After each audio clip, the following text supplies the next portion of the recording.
सृष्टि का विस्तार हुआ और समय के साथ मनुष्य की जरूरतें भी बढ़ने लगी। इन जरूरतों के साथ साथ समस्याएं और समाधान भी उत्पन्न हुए।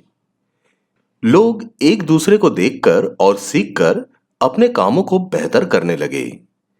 इस तरह एक ही काम को करने के अलग अलग तरीके विकसित हुए। जब किसी के काम की तारीफ की गई तो उसको देखकर किसी के मन में बेहतर करने की इच्छा हुई।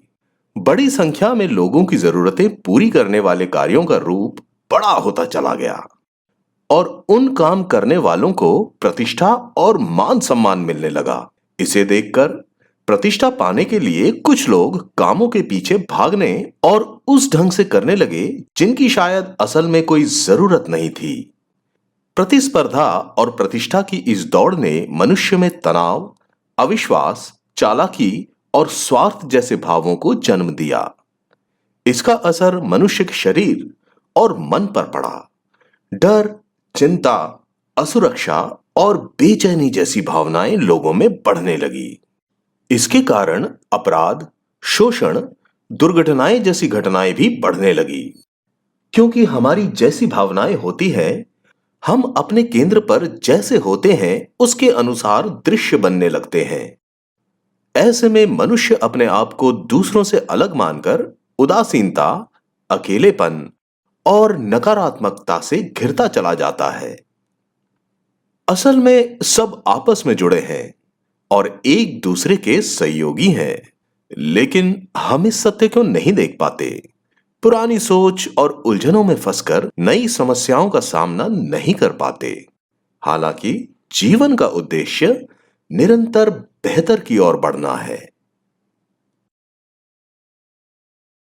जीवन के इस प्रवाह में हमने देखा कि जब मनुष्य प्रतियोगिता और प्रतिद्वंदिता जैसी भावनाओं से ग्रसित हुआ, ऐसे में अपने आप को साबित करने के लिए, अपने आप को दूसरों से आगे दिखाने के लिए दूसरों को नुकसान पहुंचाने लगा, दूसरों के साथ गलत करने लगा। इन सब का नतीजा ये हुआ कि मनुष्य आपस में एक दूसरे से डरने लगे, असुरक्षा महसूस करने लगे, एक दूसरे पर भरोसा ना कर पाना आदि जैसी भावनाओं का जन्म हुआ।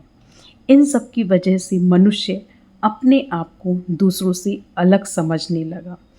इसकी वजह से जो जगह मनुष्य के अंदर प्रेम की होनी चाहिए थी, उसकी जगह अलगाव ने ले ली और यहीं से ही मनुष्य का पतन शुरू हुआ।